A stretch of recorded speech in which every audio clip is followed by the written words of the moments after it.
Mm.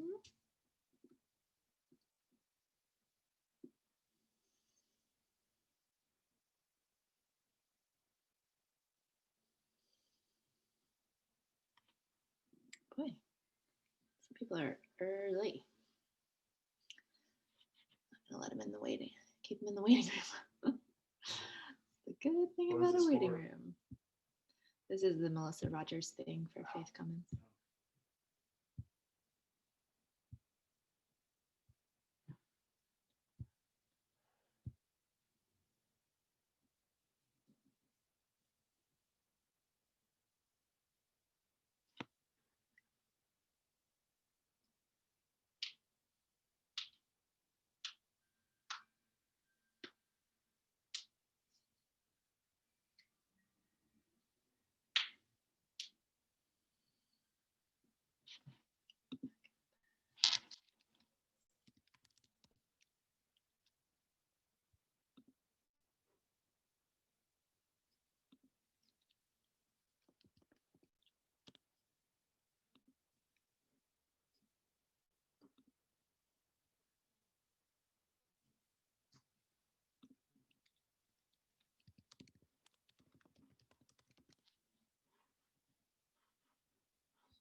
lot of dogs barking.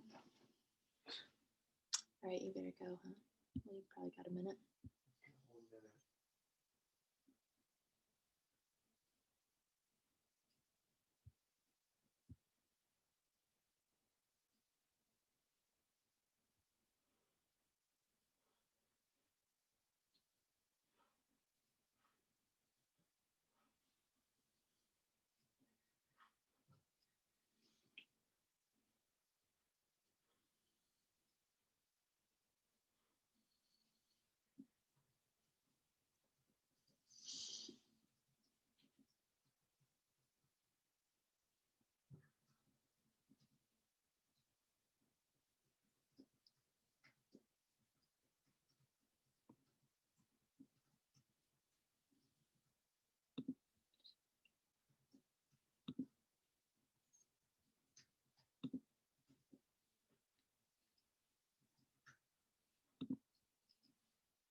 Very cute. Thank you. Yeah, I was like they're fun, and the red foil is fun, but it's probably not easy to write on.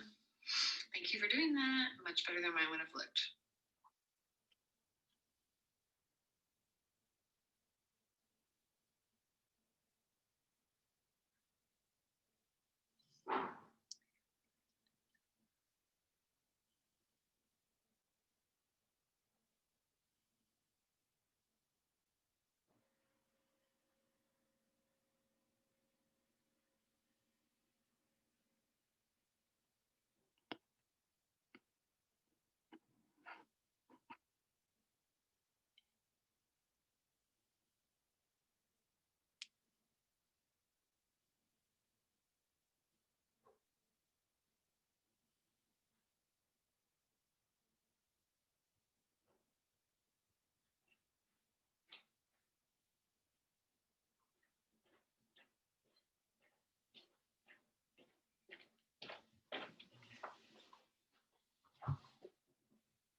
Hi, Nancy. Hi, Cameron. Somebody just texted me and said they're waiting to get in. Okay, I know I have a few people in the waiting room. I just thought, I didn't know if you and Dad and everybody wanted to get set before we open it up. I think that would be a good idea, but it's all right. Well, let's wait 2 more minutes.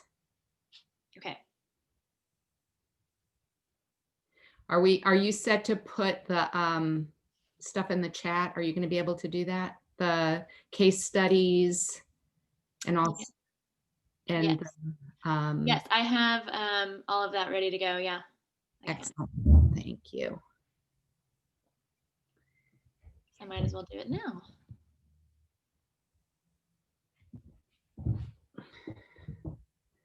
trying to see if I can fix the lighting. Nancy, you want everything with the questions and everything too in the chat? The document, I mean, this, yeah, what I sent, the attachment. Did you see the, I saw it. You want all of that in there? yeah, and then we can each take our own.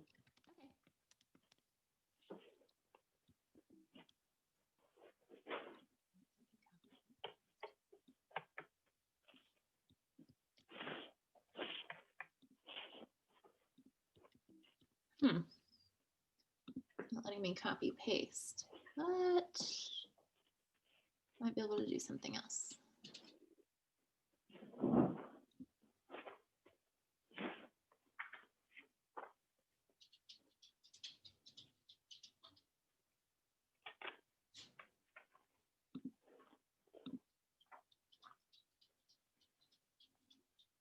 Okay, it's not letting me copy paste, but it is going to let me attach a file. Okay, here comes Melissa.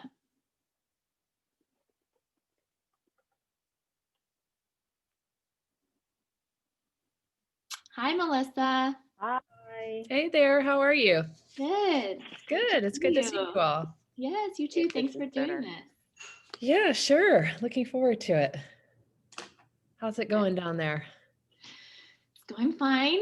Texas is never a dull moment these days. Oh my gosh, seriously. I actually went to school with Ken Paxton. Cameron, did you go to Baylor? No, I went to Furman. Okay. Mhm. I went to school with Ken Paxton and actually knew him. Lovely. And I would not have ever expected him to be doing what he's doing now. But Uh-huh. anyway, I Really? knew him. Yeah, I knew him and I knew his wife and his girlfriend, then to be wife. And Wow. yeah, it was, it's been a bit of a revelation. So what do you think?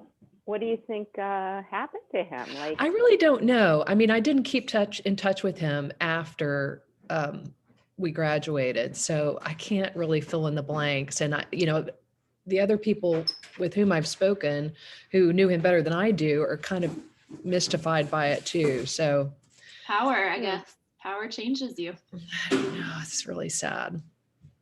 Hey, Nancy, your audio is a little soft. So I don't know if you know what to do about that. well,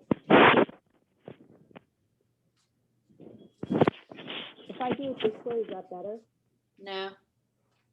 No.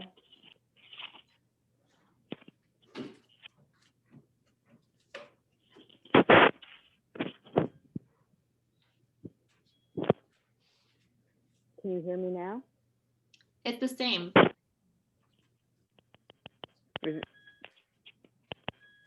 Is that any better? No.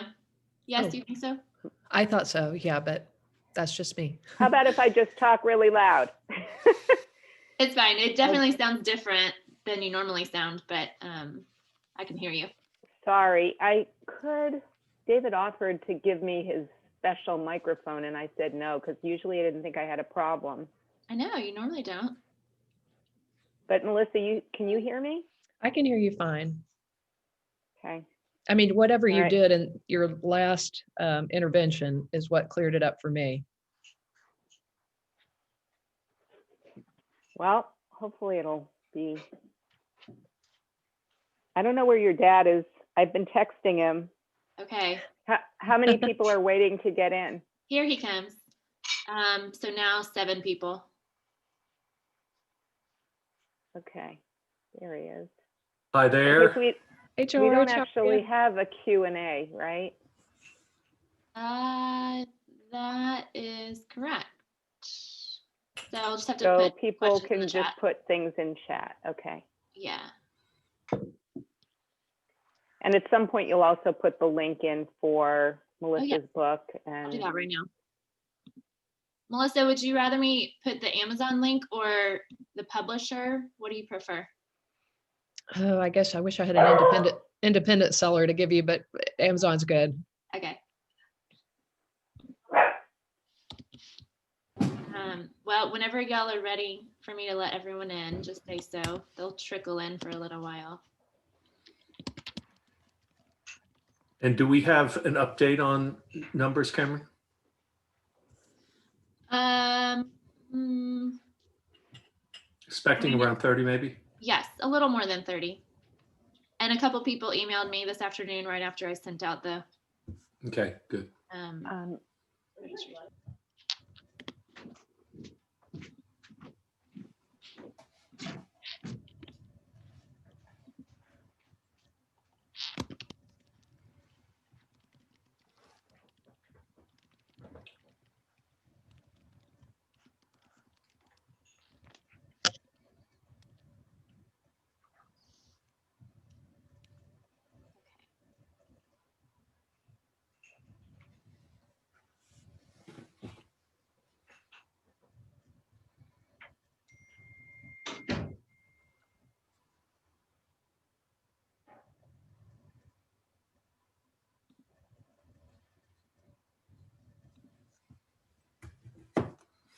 I think you should let people in, Cameron.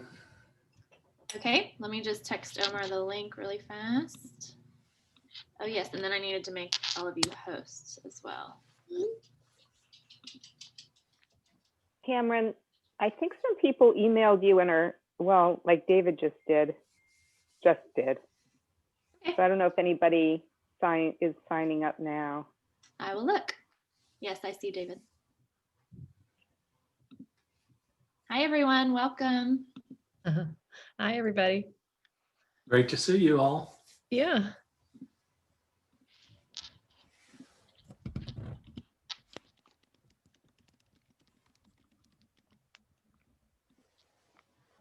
I see a few familiar faces there. Mhm. Cameron, you are going to record, right? We are recording. Okay.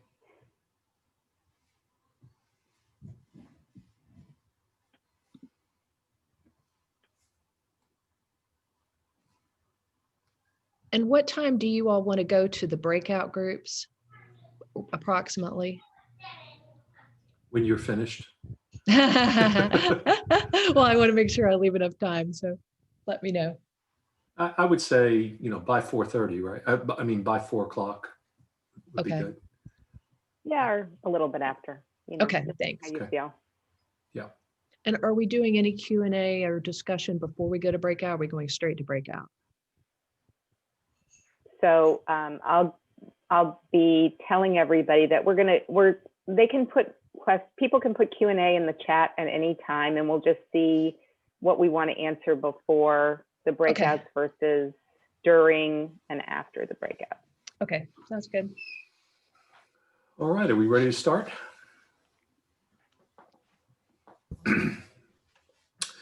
Welcome, everyone. Thank you for joining us for this Faith Commons event. We are delighted to be able to host conversations like these from time to time and bring friends and experts from all over the place to come and join us. And now, because we're doing this via Zoom, we're able to have you join us from all over the country, and some of you are in different places. We're so happy to have you with us. The subject today is division in our nation, division in our congregations. And these events are hosted by Rabbi Nancy Kasten, who is Chief Relationship Officer for Faith Commons. And she is chiefly responsible also for organizing this program. And thank you, Nancy, for that. We'll let you set it up in just a moment. Imam Omar Solomon is our special advisor to Faith Commons, and I believe he's rushing to catch up with us after tending to some pastoral duties, and so he will be with us before long. I'm George Mason, and happy to be the person who helped to organize this Faith Commons group, and Cameron Mason Vickery is communicating with you and is helping to moderate this as our communications director. So thanks to all of you for joining us. Nancy, I'll throw it to you at this point, and if you would set up the topic and help us get started, please. Thank you, George. Everybody, it's very appropriate that we are holding this program during the Jewish festival of Hanukkah. We're right in the middle of it right now. And the theme of religious liberty is very prominent in the story of this festival. The origins of the Hanukkah story are not biblical, Rather, they date from a time when the land of Israel was controlled by the Hellenistic Seleucid dynasty. So a brief recap, in the year 167 BCE, the king Antiochus Epiphanes decided to force all the people under his rule in all the countries that they lived in to Hellenize. Jewish ritual practice was outlawed. Solomon's temple in Jerusalem became a place to worship Greek gods and sacrifice pigs, and the gymnasium replaced the study hall for Jews who assimilated. Those who resisted died as martyrs. The Maccabees fought the Jewish guerrilla war that resulted in the liberation of Jerusalem and the reclamation of the temple from Greek defilement. That war began when a Jew attempted to bring a pig to sacrifice at an altar, and an old Jewish priest, Mattathias, father of Judah the Maccabee, became so enraged that he killed that assimilated Jew. The first reference to Hanukkah in rabbinic sources is found in the Talmud, a body of work dating from 500 CE. In the Talmud, much more attention is given to the miracle of the oil, the part of the story that describes how one day's supply of pure oil was enough to keep the menorah in the temple lit for 8 days. Perhaps by then, by the time of the Talmud, the rabbis wanted to downplay the military victory of the Maccabees, since the Maccabees' Hasmonean dynasty by then had been overthrown after becoming Hellenized itself and persecuting the rabbis during their reign. So while we think of Hanukkah as a holiday that celebrates Jewish liberation from Greek rule, it also reminds us of how the pursuit of religious liberty is tricky and its definition is never absolute. We believe we know what our religion demands of us, but how do we reconcile that with the beliefs of others about what their religion demands of them, especially when we're claiming the same religion? These questions take on unique importance in the United States of America. One prominent narrative about our nation's origin is that this country was founded by persons escaping from religious persecution, and that religious liberty would therefore always be a bedrock American principle. But that narrative does not address the question of the role of faith in the public square. For example, we know that 4 million white evangelical votes swung from the Republican candidate for president in 2016 to the Democrat in 2020. But some people sitting in the same pew find relief in that statistic, while others despair. Some believe American democracy prevailed, while others believe it was corrupted. Today, we are fortunate to be able to think through some of these questions and conundrums with Melissa Rogers. In a moment, George will introduce our guest, but before he does, let me go over the schedule for this afternoon. After she's introduced, Ms. Rogers will speak for about 20 minutes. When she's done, the next 20 minutes will be spent in small groups led by George, Omar, and myself, where we'll discuss 3 case studies indicating the changes that are occurring in our nation's approach to religion in the public square. When we come back together, each group will summarize our conversation along with questions or strategies that emerged from the groups, and Melissa will help us develop some conclusions based on those summaries. During the entire program, questions can be posed in the chat box at any time, and we will try to answer them as best we can at the right time, keeping in mind the time constraints. Some of these questions may be answered before we break out into breakout groups. Some of them will be answered during the breakout groups or addressed during the breakout groups, and some may be held for the end. So with that, George, I turn it over to you to introduce our guest. It is a great delight that we get to welcome Melissa Rogers to this webinar. Melissa is a great friend of Faith Commons, And she is known to some of you because if you are Baptist, you probably have known her through the years in her contributions to religious liberty causes, as she worked for a time as general counsel for the Baptist Joint Committee for Religious Liberty in Washington, D.C., which is an arm of the Baptist conventions and groups that tend to think similarly about these matters of religious liberty. Melissa is currently a visiting professor for Wake Forest Divinity School in Winston-Salem, North Carolina, and she is the senior fellow, non-resident senior fellow for the Brookings Institution in Washington, D.C. She served previously as special assistant to President Barack Obama and executive director of the White House Office of Faith-Based and Neighborhood Partnerships, which is an important part of her resume, especially as we are trying to parse through questions related to proper role of engagement of different religious groups with government and what's the right calibration of all of that. Melissa, there's so much more to say, but I would be remiss if I did not, before letting you take over, introduce this book that you have written. This is called Faith in American Public Life, and it is a virtual encyclopedia of the issues that we're talking about today. It's a book I really recommend to you. It is linked in your chat section because it is a really practical and helpful book that can be used in your congregations, in classrooms, in book clubs, in different ways, and also as a resource for you when you're trying to wrestle with a public issue in your community. Melissa, thank you again for all you have done and for being with us today. The floor is yours. Great. Thank you so much, Nancy and George and Omar, who I know will join us in a bit. I also want to thank Cameron for all her assistance today. It's just a joy to be with you all, and actually kind of a shot in the arm to be with you today, because there have been various things that have been on my heart and mind that I'm just glad that we'll be able to discuss together.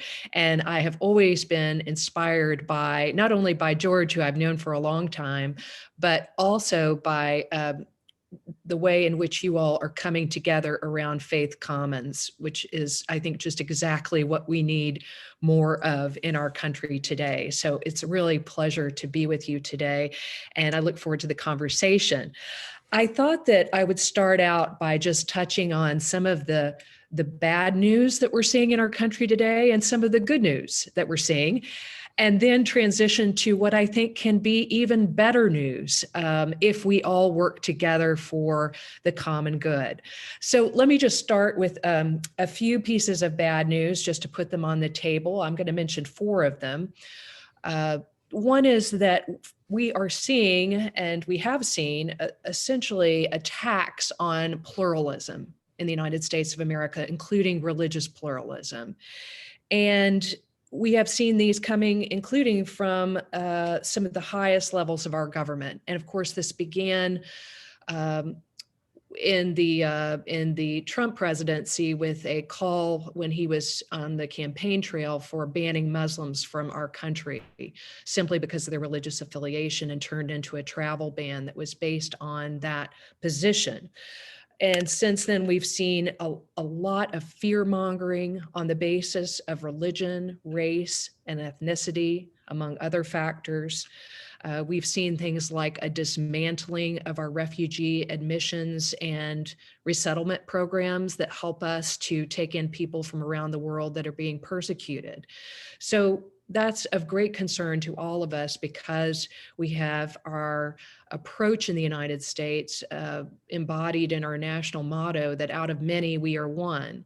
And so when we are attacking members of our own community, we are attacking ourselves, and we're attacking the promise that America has traditionally been. So this is of grave concern. Also, we're seeing that previously concepts that had been not entirely nonpartisan, but largely nonpartisan, like the promotion of religious liberty and church-state separation, and the idea of people's practicing of religion in the public square. We've seen those increasingly weaponized, if you will, and that has been of great concern too. And here we see not only those trends, but even something like, and I appreciate Nancy mentioning so much this season at the top of our discussion, we've seen the weaponization of what had previously been a bipartisan goal of fighting against anti-Semitism as well. And that has been used more as a tool to divide us than to bring us together. So there's been increasing discussions about who in the public square, about who is against God and who is for God in the determination of some. We've seen the use of religious sites as political and partisan weapons. And this has been very disturbing as well. Thirdly, we are seeing many cases where I think that the balance between the two religion clauses of the First Amendment has gotten out of whack. We have two clauses in our religious liberty guarantees in the First Amendment. As you know, it says Congress shall make no law respecting an establishment of religion or prohibiting the free exercise thereof. And we've seen sometimes where the free exercise clause has been magnified to such a degree that it begins to swallow the establishment clause, which was never the design of the founders. So we've seen a spate of executive actions that have overreached, in my view, on the free exercise side and ignored the establishment clause of the First Amendment. Now, this is not to say that this balance is easy. In fact, the examples that we're going to discuss will sort of point toward the difficulties of balancing these two guarantees. But I think we have gotten to a point where the balance has been, really upset. And we need to look at reworking that balance and not correcting in such a way that creates a different kind of imbalance, which is always a danger. We also see, I think, and this is a broader point, but it relates to religious liberty very much. And that is, I think our democracy is increasingly under stress today. And, last night, I was just reading more about the weekend in Washington, D.C., which is my home. I live near Washington, D.C., and watching a video of people attacking Black Lives Matter signs at Metropolitan AME Church in Washington, D.C., and at Asbury United Methodist Church, which are two predominantly African-American churches in the nation's capital. And it was chilling to see that. We have seen a kind of amping up of, our feelings and people not respecting a kind of rule of law approach. And indeed, there's a current focus on trying to, upset the results of the election, which places our democracy and our rule of law under great stress. And this has all been compounded because we're going through this during a pandemic. And so it puts additional stress on all of us. And I think these trends are not just the result of having one person in power, they're the result of a lot of people being in power and not enough people trying to assert their voice to check some of the abuses that are going on in our public life today. Well, let me move on to some good news. I think one piece of good news that we should keep in mind when we think about our democracy being under stress is that we have seen people of many different political stripes, including many political appointees and civil servants, showing profound moral courage and leadership during this time. And I think about local election officials who are continuing to assist on counting every vote, relaying facts, respecting the rule of law, calling for accountability. These things are very important, and I think reaching out to these leaders who are acting responsibly and thanking for them for what they're doing is so important. We've also seen things like, I don't know how many of you know Francis Collins, who's the head of the National Institutes of Health, who is an evangelical Christian. And throughout the pandemic, for example, he has been asserting a very responsible voice on the science of the pandemic, on the need to wear masks, and on the need to respect limitations on gatherings, including religious gatherings. And now he is moving into an encouragement of all Americans to take a very responsible approach toward the vaccines for the virus that are now thankfully emerging. So as we grieve over some of the damage that we're seeing, I think we also need to focus on how much we have seen the people rise to the occasion across the United States of America, and how can we encourage that and thank them and build on that trend. In many cases, we've also seen our institutions are under stress, but we've also seen institutions like the courts, the media, and other civil servants being very resilient and maintaining their focus on facts, equality, and liberty under law. And this is something that we can never take for granted and have to be thankful for always. And in fact, last night when I was reading about these attacks on Black churches in Washington, D.C., I was just, thinking about how thankful I am that we have media sources that are being very responsible about what's going on and telling us. I wasn't there downtown last night and yesterday, the whole weekend, to see what was going on, but I knew because we have responsible media forces that are out and reporting information to us. Another very encouraging trend, I think, is that the incoming president has promised to serve as president for all Americans, not for just a base of a political party, and has also promised to work very hard to bring us together across our differences and even to try to restore the soul of our nation. And I look forward to talking to you about exactly what that means to you. But for example, we have had President-elect Biden promise to end the Muslim ban on day one, to defend pluralism, and to restore our refugee admissions and resettlement programs. And he's, I think, evoked a sentiment that Justice Elena Kagan well articulated in a recent case when she said that the First Amendment guarantees mean that no matter how individuals worship or how they identify religiously, they must count as full and equal American citizens.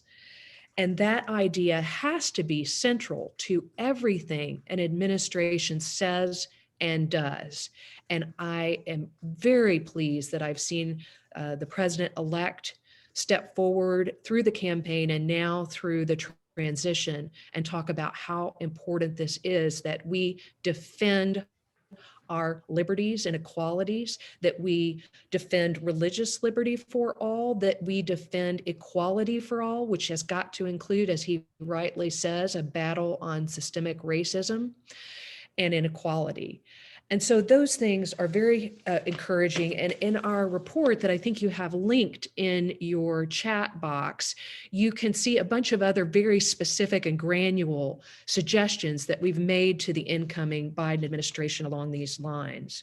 The other thing that I see that's very encouraging to me is the increasing actions by people of goodwill, including people of different ideological and political perspectives and religious perspectives, standing up for each other in the United States right now.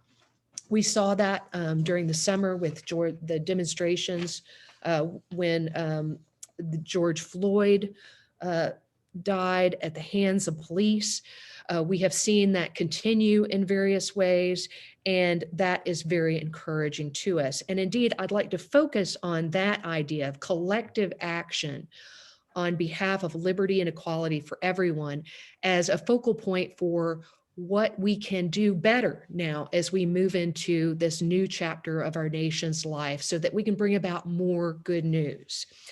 And I think, one thing I was reflecting on this weekend is that wherever we are, whoever is our elected representatives, we are not powerless even when we have bad civic leadership. And that's very important to hold on to Right. as a hope, because many of us are led by leaders who are not discharging their responsibilities in ethical and constructive ways right now. So what do we do when we're faced with leadership that is not responsible?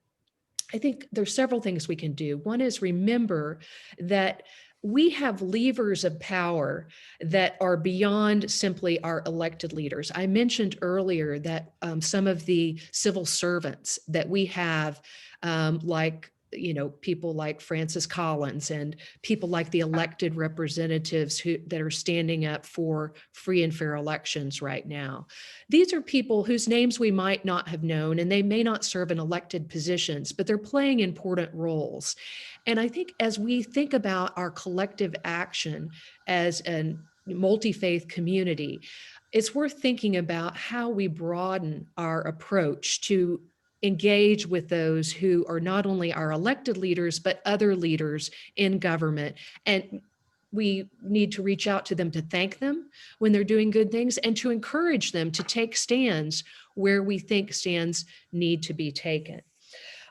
We also know that beyond these governmental leaders, of course, we have civil society, including business leaders in business, leaders in the healthcare world, leaders in the religious community, other civil society leaders. And I think what we're seeing right now with our democracy under stress, that we know that we can't simply show up every 2 to 4 years and vote. That is just not going to be good enough to meet the challenges that we're facing. And I know I'm preaching to the choir here, but I think that more is needed. And, I was thinking in anticipation of talking to you today, knowing that many of you are Texas residents, I thought about on today's being the day of the Electoral College meeting in various states, whether we might think about as religious leaders across the nation, coming together and encouraging all leaders to now recognize and accept the results of the election and to move on for the sake of the country. That's the kind of thing that I think that we may be able to do together to encourage a better atmosphere for our country moving forward. And it draws on the power, of course, of religious leaders who are just terribly important in the civic health of our nation. Religious leaders, when you speak out, it matters and it reverberates. So I want to just offer that idea of a letter coming from everyone in the wake of of today's action of the Electoral College, to encourage all our leaders to accept the results. I just want to throw that out there as another way of taking things to the next level and thinking about how we might use our voices as religious leaders to their greatest effect. I also want to do the perhaps predictable thing, but necessary thing of encouraging everyone to reach out if they can, through a personal interaction over Zoom, for example, with all levels of elected leaders right now as they are taking on new responsibilities or reassuming responsibilities. The thing that is really important here, it's not just speaking out on particular issues when they arise. It is forming relationships with people who are in elected or appointed office. This isn't something that's prohibited by church-state separation. It's actually protected by church-state separation. Church-state separation doesn't mean that the spheres of religion and government or politics have to be hermetically sealed off from one another. What it means is that there are certain guidances that we have in the First Amendment that we have to observe when we relate to one another. When we're having that relationship, we have to make sure that there is not a prohibition of free exercise or an establishment of religion. And that's easily done. And there are more ideas in my book on this. But I think now is the time to reach out to government and elected and appointed leaders, and to say, can I have a conversation with you about introducing myself, the role I play in the community, and what I'm concerned about right now? Because that will create a possibility of having much greater impact on that leader down the line when issues arise that you are concerned about. They already know you once you've met with them, and you can intervene in a way that makes a much bigger impact. So I really want to encourage people to do that right now, and to set expectations with their elected and appointed leaders, and then setting the stage, that sets the stage for holding these leaders accountable for their actions moving forward, accountable both for the good that they do and for the mistakes that they make. I also want to encourage everybody to reach out to those who have been on the sidelines of this debate. We all know many religious leaders who are on the sidelines of these debates. And I think part of our role now is to encourage those who are on the sidelines to move into solidarity with people who are vulnerable right now. Our democracy is under such risk that we need every voice to be lifted. And so, how can we find ways to encourage those who have not been as active to now lift their voice? And I'll just mention something else from the weekend that I saw that I found very encouraging. I don't know if any of you caught some of the discussion that was going on the mall this weekend in some protests that were happening trying to undo the election. But I saw many people on Twitter and other places who would identify themselves, I think, as conservative Christians, conservative evangelicals in many ways, politically or theologically or both, saying that they were disturbed by what they felt were some idolatrous comments, some conflation of political figures with our faith in a way that was inappropriate. For example, saying that, are treating political figures as if they are saviors of our faith, which is not ever the case. And so I was very encouraged by seeing that. And I wonder how much we might reach out to those who are in different, perhaps political, camps than we are. Maybe they don't share our party identification or our ideological beliefs, but yet we're worried about our country right now, and they want to make common cause. So sometimes we have to work really hard at that when we're, coming at issues from a particular ideological or political perspective, and we have to make room to build bridges with people of other perspectives. And here I want to cite a guy who I think has helped a lot to build bridges across perspectives, and that's Arthur Brooks from the American Enterprise Institute, who many of you may know, a conservative Christian who AEI, as it's known, is a rather conservative think tank in Washington. And I work affiliated with a think tank that's more on the left of center side of things. So I found it especially helpful to work with Brooks on a number of issues. And he's just written a book that I highly recommend, which is called Love Your Enemies. And in the book, he talks about the need that is so present for us to combat the culture of contempt that we have in America across ideological divides. He says that no one has ever been insulted into agreement with one another. So can we work on a better dialogue across our areas of difference while not being soft, of course, and not giving up our dedication to justice? We need to stand strong for those things, but also reaching out in love toward those who might not see everything exactly the same way we do in our world, because that will allow us to build coalitions that are much more than the sum of their parts and will be recognized as unusual coalitions because of the unusual allies that are present among them. So I want to just lift up that idea for discussion as well. Let me close and just say that, this is an incredibly challenging time in our country. In fact, it is the most challenging time that I can recall in my lifetime for our country. And I don't want to sugarcoat that. I don't want to try to, put a happy face on that. That part of the progress that we will make will only be made because we're facing up to some of the bad news that I described in my initial comments. But at the same time, I feel very hopeful about what we can do to meet these challenges.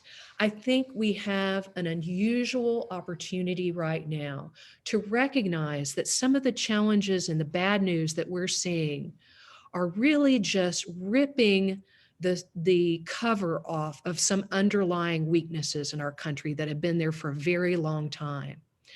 And so we're being forced to confront those weaknesses. And as we are responding to them, we have an opportunity to make our country potentially stronger than it has ever been in our lifetimes, including extending this precious guarantee of religious liberty for all people. So I look forward to discussing all these issues and more with you.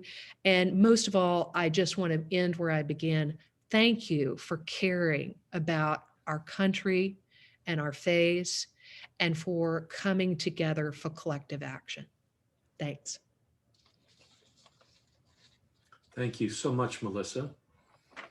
And I don't see any questions in the chat room yet.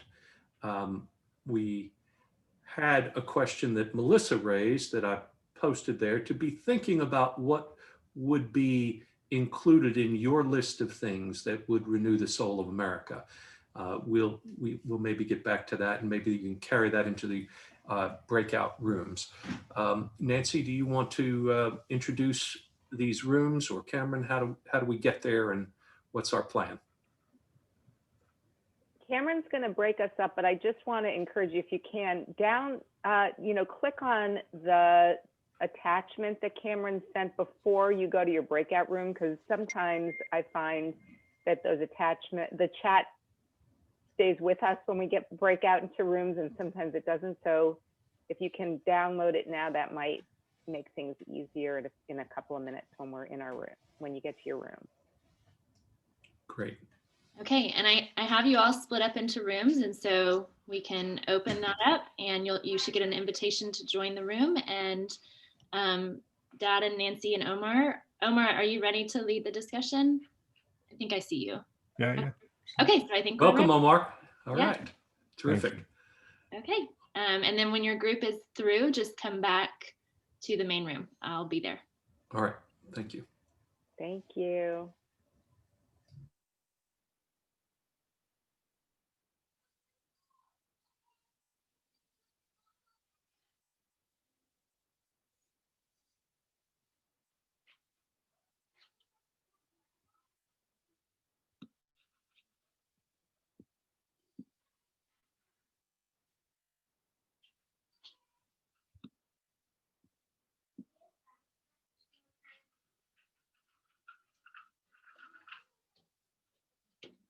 Mommy. Yes. Did you send them to breakout rooms? Yes. Cool.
Hi, do you see your invitation? You can join a breakout room now, but they're probably starting to wrap up. So you could just wait here for the end. Okay.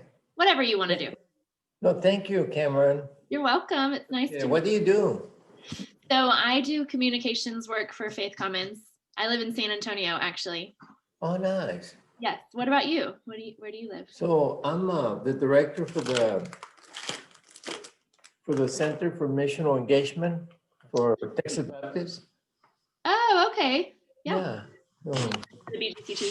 I actually have an MDiv degree myself from Wake Forest Divinity School. Melissa nice. Rogers was one of my professors at one point. Is that right? Well, she's, did she used to have long hair? As long as I've known her, it was short. Oh, really? Okay. Which Then is I confused her with somebody else. maybe so. Yeah, but yeah, she was really good. Mm-hmm. Yeah. Yeah, I'm glad you thought that. So where do you worship there in San Antonio? My husband is Garrett Vickery. He's pastor of Woodland Baptist. Yeah. Is that on the loop? Yes, it's right on 1604. The 1604, yeah. outer loop. It's not far from that. Yeah. So I used to have a friend, I don't know if he's still there. Bill Barker was a member there. Yeah, he is still a member He's there. still there. Yes. Nice. Yeah, Bill and Wendy. Uh-huh. Yeah, they're doing great. They were teachers. They might have just retired. Oh, really? Okay. But yes, yeah, they're still There there. was another older gentleman that at one time was in fundraising, but I forget his name. Bill? Is it Bill too? They were involved in a foundation. I don't know. Involved in a foundation. Nichols, there you go. Yes, they're not there anymore, but Okay. yes, we knew them. That's nice. That's Crossed good. over for a little bit. We've been here for 8 years, I guess. Well, that's quite a contrast as far as weather too, right?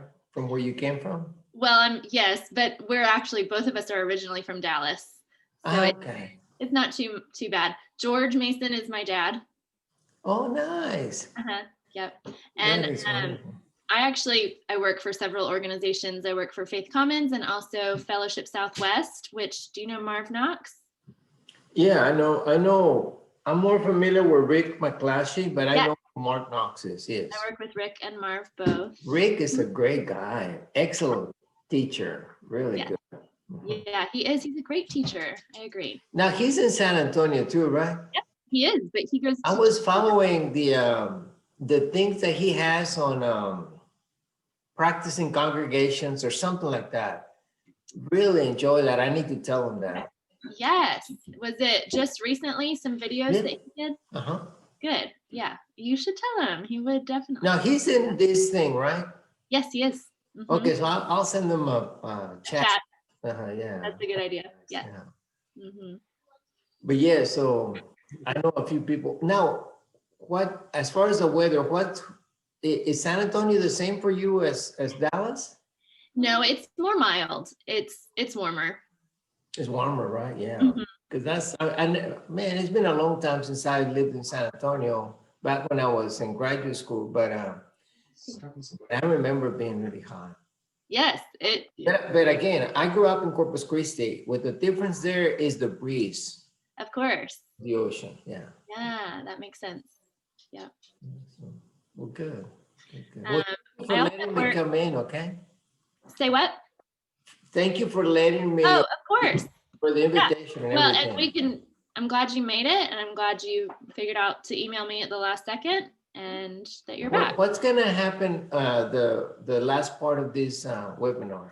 They will, the breakout groups will come back to where we are and report their findings. So they've been discussing kind of some case studies from recent events that perhaps brought up some religious liberty issues and solving the problems, I'm sure. Okay. And then they'll report back to us, and then that's it. And a Q&A with Melissa if anyone has questions. So nice. Thank you, Yep. Cameron. Appreciate it. You're welcome.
Welcome back.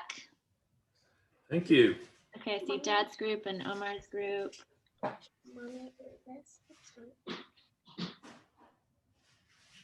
It's good to see some of y'all. It's been a while. Hey, Lana, how are you?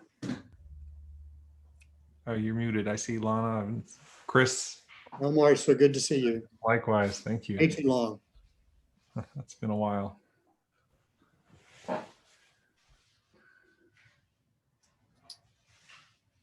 One of our Faith Commons board members is with us, Maria Habito. Maria, thank you for joining us. Hello, everyone. Thank for having me, and thank you for organizing. This is fascinating. It was a great talk, and I think we had a good discussion. So thank you. Wonderful. Great. Yes, I see. Rabbi Ilana, we would usually be in another meeting around this time of year, but it's not possible. See you.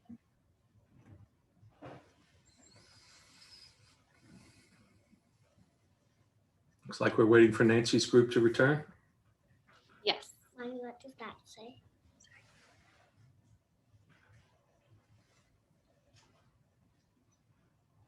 I think I hear a granddaughter of mine. You in the do. background. Sloan, do you want to say hi to everybody? Yes. Hi, Sloan. Sloan is just learning to read. She's in kindergarten, so she's having a lot of fun sounding out words right next to me here. Oh, good.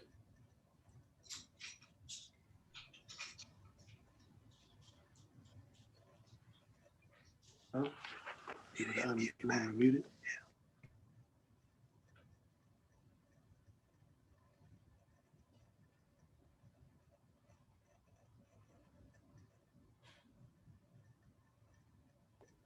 Dad, do you want me to send them a message to close their room? Yeah, Nancy just texted that she was going to be back in a minute. So We can wait. okay.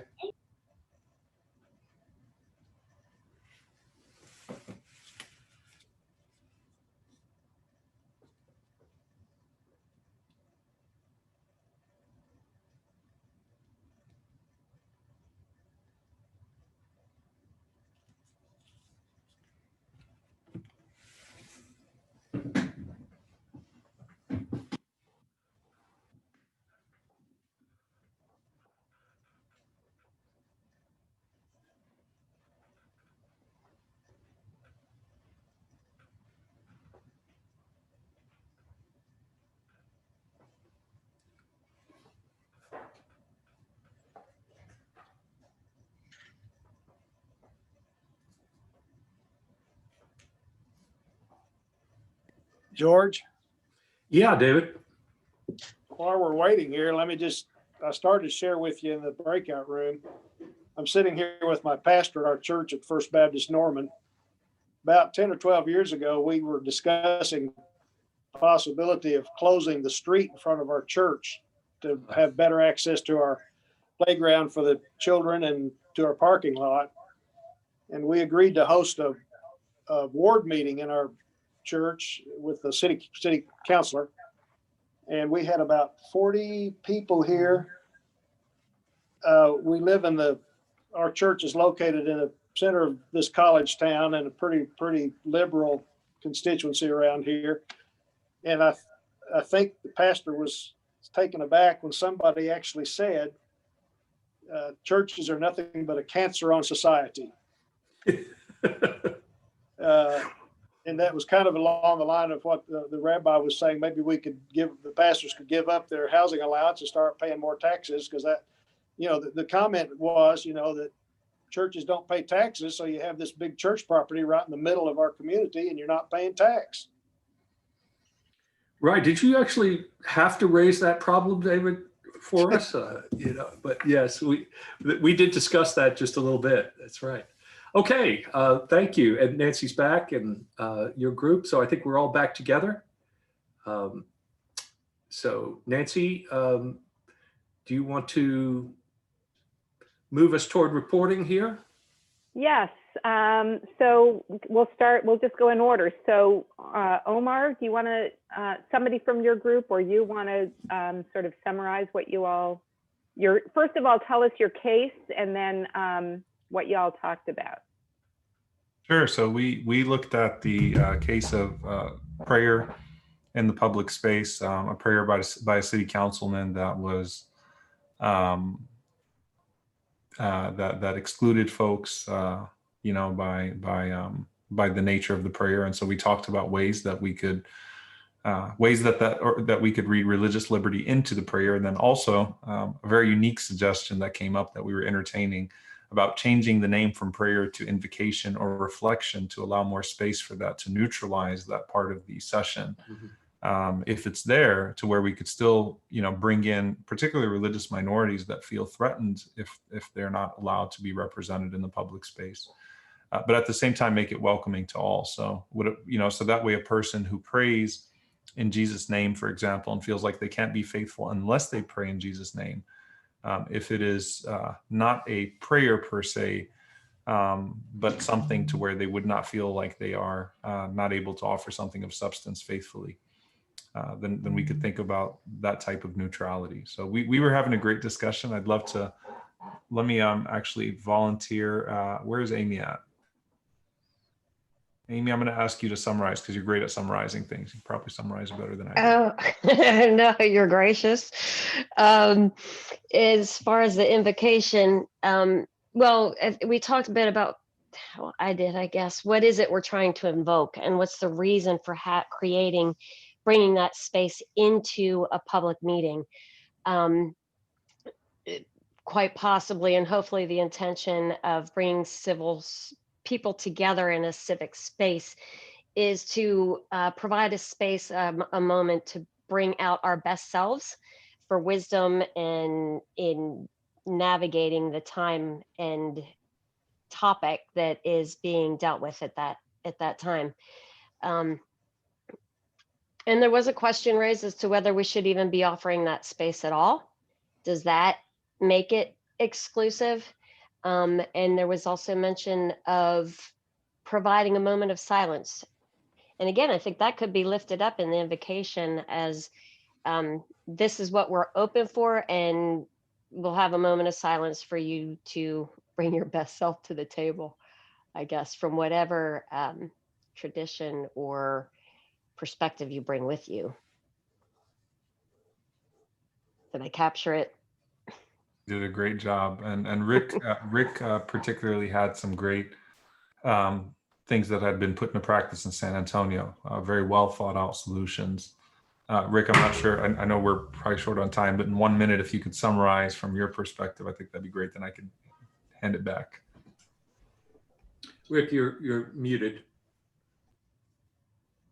We brought to the city council a recommendation after they had invited a person who came in, and in the prayer, basically, he's an evangelical pastor who said basically those who were not a part of, his understanding of Jesus were lost and going to hell.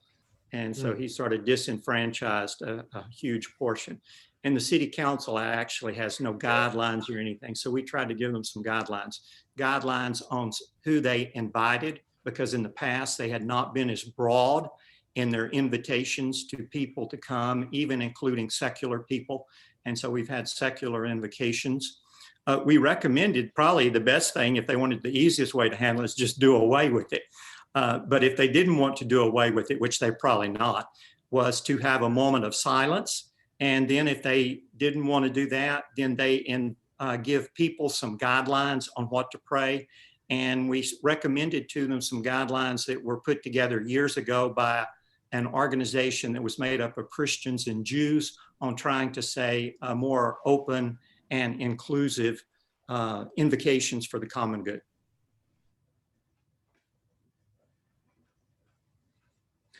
Thank you. Melissa, do you want to comment on this particular one? Thanks, everybody. Well, first of all, let me just say it's great to have this kind of small group discussion and sharing of ideas. I really appreciate what you all are doing and making that possible.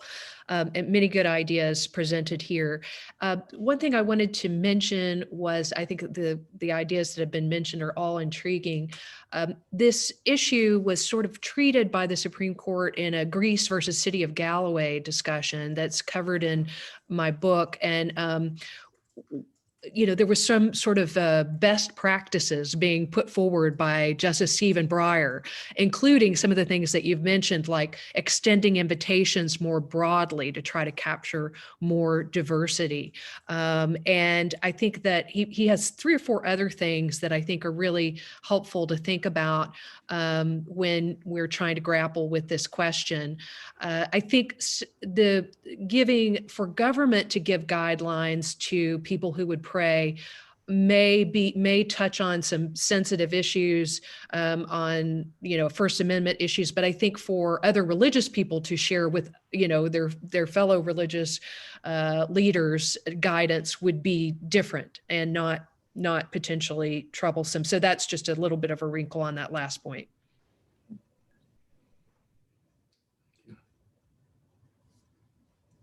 Great. Well, let's move on to group number 2, the faith-based campaigns by elected officials, which I was the leader of. And I'll do a little bit of a summary, and then if I miss anything, please, anybody in my group, please chime in. But we brought up, we referenced the current campaign in Georgia and the role that this group called Wall Builders is playing in that election. And this is one of many, sort of conservative Christian organizations who's trying to rebuild our nation's foundation through influence in all the different arms of government, education, and the family in a very particular kind of biblical way. And you can take a look at the case at your leisure, but what our conversation focused on, first of all, was sort of the appropriation of the Bible by certain particular denominations and kinds of Christians and and the moral authority that they attribute to themselves, and then sort of gain by their unabashedly, convinced message about what they think is right and true and the way that the Bible needs to be read. And in some ways, the difficulty that people from more progressive stances and more inclusive stances come from, where we're reluctant to put such definition on what biblical principles are, or what rebuilding our nation's foundation really means. We brought up the idea that, indigenous people might have a very different take on, or African Americans might have a very different take on what it means to rebuild our nation's foundation, and that does not come into play in their definition of their mission. So we talked about that, and then we talked about sort of very practically how we can address this with our elected officials, as well as other leaders in our communities, in terms of telling our own stories, making sure to develop the relationships that Melissa had mentioned in the introduction, in her introductory talk, creating relationships with people and then telling them what we've seen, what we've experienced, how that speaks to our faith values, instead of trying to sort of a bottom-up approach rather than a top-down approach, and organizing ourselves together to be able to do that effectively with our elected officials. Anybody want to add anything? No, I just wanted to add, I think it was Marv in our discussion talked about meeting with Senator Ted Cruz's staff, and it just made me think of several things. One is, and he did that meeting on behalf of the Baptist Joint Committee, which was great. It's always a good idea to meet with whomever an office will make available to you, even if you obviously want to meet the senator if you can, or the representative or the actual official. But if they invite you to meet their staff, that I just think it's a great thing not to turn that down. That still means something. They still have to report that meeting up the chain, and you still form relationships with the staff, which can be very, very important.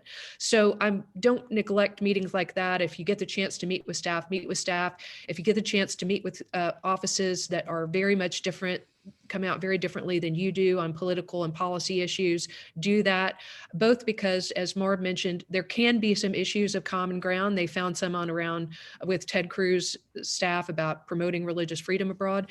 And also because you can push them, in those meetings, you can really push them on the issues where there are differences, and that can lead to something. It either can lead to, more kind of listening, or sometimes it can just lead to straight old accountability ratcheting up, because a lot of these people who are propounding certain ideas about religious liberty have never really felt or never really heard from a religious voice that would disagree with them. So they think there's no cost or no penalty in saying what they're saying. But if they begin to realize that they're going to get penalized in some way, especially by constituents, for talking about religious liberty in a certain way, you may see their language begin to change. Melissa, I have a question. I think about, the Baptist Joint Commission goes and lobbies, and, within the Reformed Jewish movement, we have the Religious Action Center, and we have, groups like Americans United for Separation of Church and State. But is there any explicitly interfaith organization or network that lobbies in that way on Capitol Hill? Yeah, there are. The one that comes immediately to mind is the Interfaith Alliance. They may have a more fulsome name than that, but the Interfaith Alliance is one. It used to be run by Welton Gaddy, now run by Jacques Moline, a rabbi. Also, Americans United for Separation of Church and State has an interfaith capacity that they nurture. And there are others, like, for example, the Shoulder to Shoulder Coalition that works on issues including discrimination against people because of their faith and threats to people in terms of their physical safety or to property because of their religion. And so there are quite a number of groups that do this. Those are the ones that come top of mind. And I just wanted to add then, Nancy, to your good question about what's our capacity in this area? Both of your good questions, the one you just asked and in the breakout, to the extent that anybody is able to sort of look at what is the capacity that we currently have for multi-faith or interfaith engagement with elected representatives, whether they're federal, state, or local, and what do we need to do to augment that capacity so that we're not creating another wheel, but we're creating complementary efforts. I think, as we discussed at the beginning of the session, this really calls for all of us to, augment our efforts. And we can't just keep doing what we've been doing in the past because it's not enough. And so how do we do more? And maybe, down the line, there's an opportunity, if we can find the right funder, for example, to have somebody really look at the existing capacity and ways to build on that capacity, because I'm not sure anybody really knows what capacity we have right now in the multi-faith, interfaith space. Thank you. Okay, George, last but not least. Well, thank you. We had a great group also. Our particular issue was around something that is very familiar to Melissa, as she headed during the Obama administration, the faith-based partnerships office and neighborhood partnerships and the like. In 2017, the Texas state legislature passed the Child Protection Act. I do want to point out that sometimes these bills are named in intentionally deceiving ways. The Child Protection Act is really something that protects adoption agencies, foster care agencies, religiously based ones, where those organizations that have, and here's the in quotes phrase, sincerely held beliefs, right? Which is usually code language for right to discriminate against LGBTQ persons and or women about contraception, or favoring one religion over another, for example. This law was passed that allowed federal funds to continue to flow to these agencies, even if they refused to grant adoption to or foster kids in families that they didn't believe actually were in the best interest of the child. So that is a law that exists on the books. And one of our dilemmas in looking at our particular issue is, okay, if we had all been alert, seen it coming, organized coalitions, worked to mobilize and prevent it, that might be one thing. We now have instead an excessive example of free exercise clause, as Melissa talked about the struggle back and forth between the two clauses and how we seem to be moving more and more in this direction. Just one observation for our group. I think, I just want to confess that I think we have more and more examples of this, and almost always they are deferring to evangelical Christian convictions as these things are being passed, which it seems to me are it puts the onus of responsibility so deeply upon us as Christians, those of us on this group, in this group, and those of us who have titular power in the public square, because we are at least perceived to be the majority group of religious voices, and that we have to advocate for a more wholesome pluralism where we are not counting who's a minority and who's a majority in religious terms, but we actually are advocating for a true religious parity in decisions like these, and in a non-discriminatory policy rather than supporting groups that want to discriminate. So I just want to appeal to the Christian audience here and say, I think we bear an enormous responsibility because of the history of the country and also the trajectory in recent times of where we have been.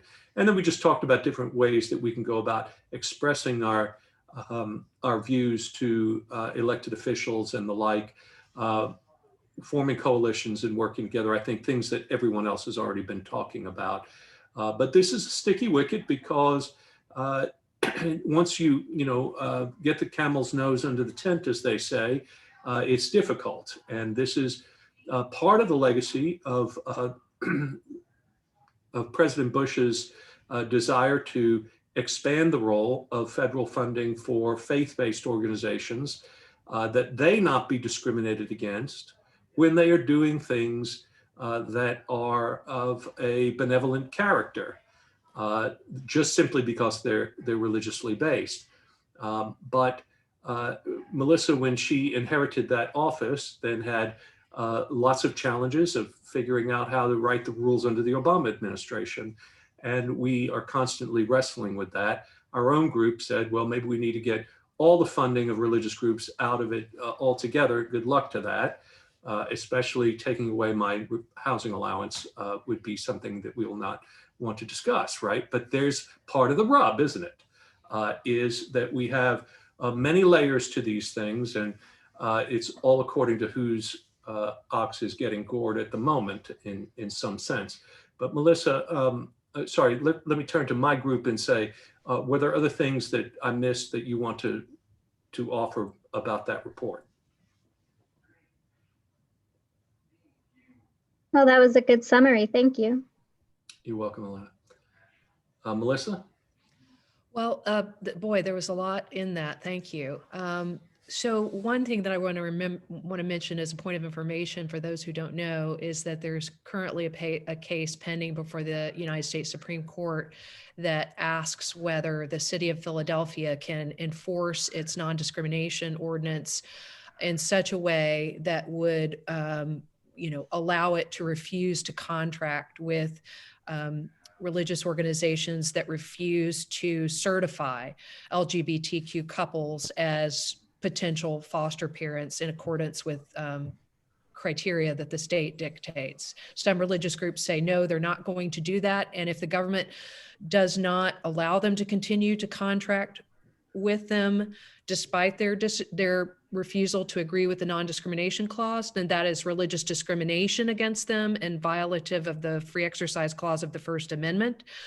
And the city says, no, we're applying these non-discrimination rules to everybody, not singling out religious groups or contractors for particular burdens. And so we have the right to insist on non-discrimination in taxpayer-funded contracting. That's the case before the court right now. I'll tell you, I filed a brief along with some colleagues saying that the city did have the right to enforce its non-discrimination clauses across the board when it comes to federal contracting of this nature. But I'm not optimistic that the side that I supported will prevail. In fact, I think it may well be that the court rules that this, it's too detailed to describe all the facts and circumstances, but they may rule that the religious contractor can indeed insist on the rewriting of its contract with government to allow it to discriminate in this way. And one of the things that's obviously going to be, at least to me, disturbing, because I think that there should be such discrimination in government contracting, but also because it will open the door for religious contractors to turn away people for any number of other reasons. This same contractor that won't certify LGBTQ couples initially required potential foster parents to have a letter from a pastor saying that they were good enough to be foster care parents. And if they didn't have one, they wouldn't serve them. So I think what we're looking at is a wider swath of discrimination that would initially meet the eye. There's going to be, if LGBTQ discrimination is allowed, then religious discrimination will also be allowed. Maybe some other forms of discrimination allowed too, maybe even ethnicity or some other forms of discrimination. So this is a really important issue to watch and to see what the Supreme Court says. What do we do if the Supreme Court rules, I've articulated my side against the side that I support? That's a real tough question, because the Supreme Court will have said that not only can you, you just cannot enforce a non-discrimination clause against religious entities in certain instances. And that's obviously quite wide-ranging. What might be done is a response that says, for those cities like the city of Philadelphia that don't want to discriminate, say that they might be able to rebundle the services differently so that the religious organizations that object to serving LGBT couples might be given responsibilities that are different, that do not allow this or do not entail this certification function. I think it's a tricky situation, and we'll have to cross the bridge when we come to it, but I just wanted to mention that. The other thing is that one of these matters that's kind of vexing is that when I came into the White House job, what I found was that there was a great interest coming from the Bush years in protecting the religious liberty of faith-based organizations that serve people in need, which is entirely appropriate. But what about protecting the prospective and current beneficiaries of federally funded tax services? Right. Their interests were often entirely ignored in this process. And certainly any effort to serve people in need, I think, has to be focused on the most vulnerable people in the equation. And this would include the prospective and current beneficiaries. So we tried and were successful in writing some rules that added protections for beneficiaries. I'm very sorry to say, and I haven't read the full document yet, but today the Trump administration issued final rules undoing a lot of that work that we did to add more protections for beneficiaries. And so, there may be an opportunity in the next administration to begin to work on this again. But I think a very simple message would be in this space that we need to pay attention to the religious liberty rights of beneficiaries and not ignore them in a way that some faith-based efforts have done in the past. So how can we augment protections for social service beneficiaries? I think that we can do that. I'm hopeful that we can regain some ground that was lost today. And I'm hopeful that we can appeal to people's sense of fairness across the board by saying that this is just wrong for everybody to pay tax money for certain services, and then some people to be turned away for irrelevant reasons by people who are themselves receiving federal funds to do a particular job. Well, I think we've bumped up against our closing time. And Melissa, thank you so very much for being our guest, for all the work that you are doing and the way you help us do our work together. I want to say a word of thanks to all of you who joined us. You gave us 90 minutes of your time, your own information and comments. Nancy, thank you for organizing us together, and Cameron for the details, and Omar for helping moderate with us as well. I just want to remind us all that we all have power, and we have some way to exercise agency and influence. And part of what we were talking about today is reclaiming that, finding our voice, figuring out who we will work with. As Charlie Johnson said in the chat, coalitions are very important. They make a difference. So find coalitions. Faith Commons is one of them. We invite you to subscribe if you haven't already. We will continue to provide programs like this from time to time, but via Zoom, if not in person, after COVID. And there are other things that you can have as resources from our website, and we invite you to participate with us. Nancy, Omar, any final word from you? I'd just like to let you know you'll be getting a survey and evaluation form. Please fill it out. It will ask you about how you felt about this conversation and how you'd like us to follow up with it. I'm hoping that this conversation is just the beginning of conversations that will lead to actual work together, new coalitions, new sources of capacity for addressing issues that we all care about for our communities and our country. Thank you so much for joining us. Melissa, thank you so much. Thank you so much. It. Looking forward to staying in touch. Thanks, everyone. Bye-bye, everyone. Thank you.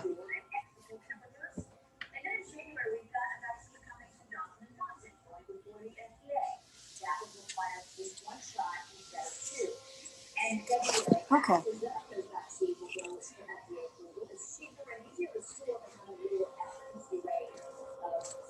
Hi, Sloan. Hi, Pop. How are you? Good. Your mommy Hi, did a good Maria. job. Thank you. Yeah. That was fantastic. So what did you think, George? Great, you guys. Oh, I think it was a lot of fun.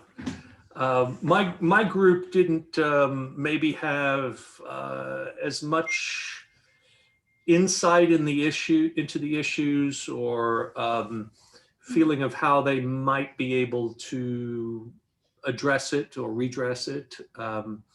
So I would say we spent a little more time describing circumstances under which we have seen religious nonprofits discriminate, and not just this particular issue, but also other things. Like we had Gaynor Yancey from the Baylor School of Social Work talking about how no other religious groups, not Christian groups, can have their own club on campus, and LGBTQ students cannot have their own club on campus like everyone else.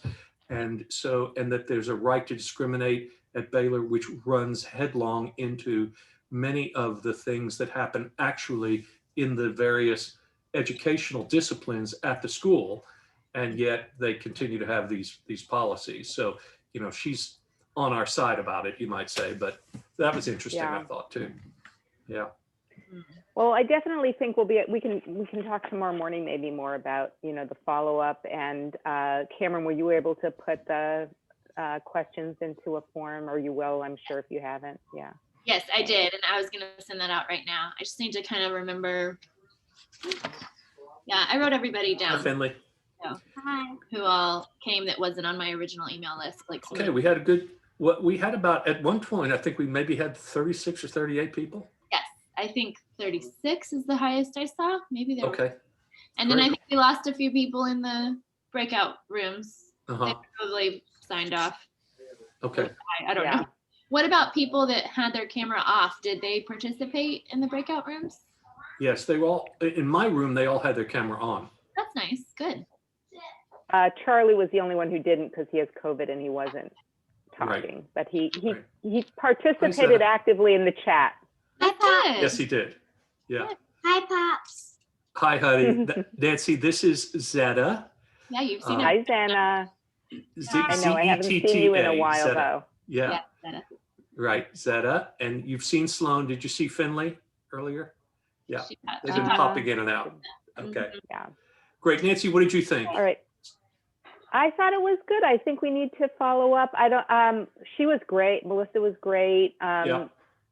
You know, I'd love to follow up with her and see what she thinks in terms of, you know, Yeah. again, you know, that talking about building capacity, I think that we need to think about that beyond, I mean, maybe we can be kind of a test case for how we do that locally and then build networks across the country, first across the state, then across the country in terms of, you know, building that capacity and starting Right. to think through how we're going to message and gain more momentum and power.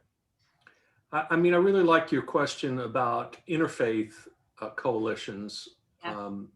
And I think even though she named some, I think they're still pretty weak overall.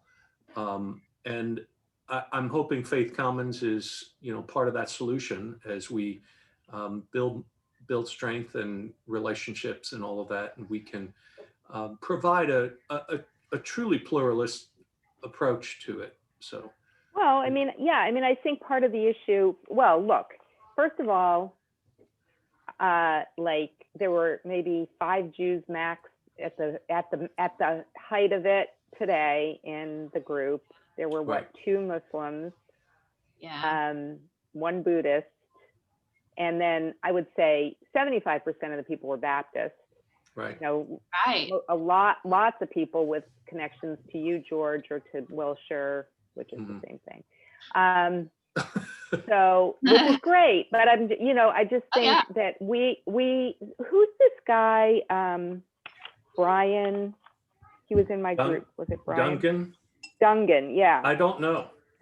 Because I don't he's know. involved with Americans United for Church and State. I don't know if he's in Dallas. He said locally. I don't know if that's Dallas, but I don't know who he is. I didn't even think we had a chapter in Dallas. So, you know, the question is whether, you know, we want to work to strengthen groups like the Interfaith Alliance and Americans United, or whether there's a need for something new. And that's something maybe we can talk about with Melissa. Okay. Cameron, your thoughts? Well, I mean, I was excited that I feel like almost everybody that said they were coming came, with That's true. a couple of exceptions. And so I really think charging makes a difference. Yeah. So it that's did. a good lesson. We didn't have people of color. I mean, there were no Black people. Zero. Right. So, you know, we not just Black. I mean, I think maybe there was 1 Hispanic person and there was 1 no Asian, no Josue. Yeah. Omar. Yeah, I'm looking at the list. Anyway, it was very white. So, I mean, that's another yeah, just exactly. Next time, you know. I wish we would have had some board members that would have joined us too. Maria was the only one, yeah. Right. So I mean, it would have been great to have had Byron there, for instance, and join us. So that's too bad. She's busy. Yeah, right.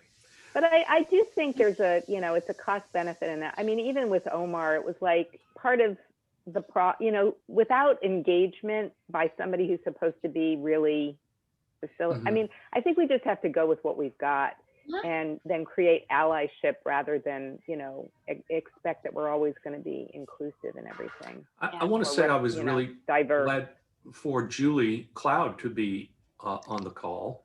Oh, right. Let's just, you know, remember, Nancy, that's the Ball Foundation. So she and her sister Jackie are the 2 main persons that make the decisions about grants. And it was great to have her. And she had her boyfriend on too. That's what I was going to say, yeah. Which was interesting, yeah. So that was pretty cool. She seemed to be very well engaged. Yep. Well, maybe you can reach out to her and ask her what she thought. Yeah, good. I had sent an email maybe a week or 2 ago to Melissa asking her if she had an honorarium standard that we should, we wanted to do something for her and never heard anything back from her.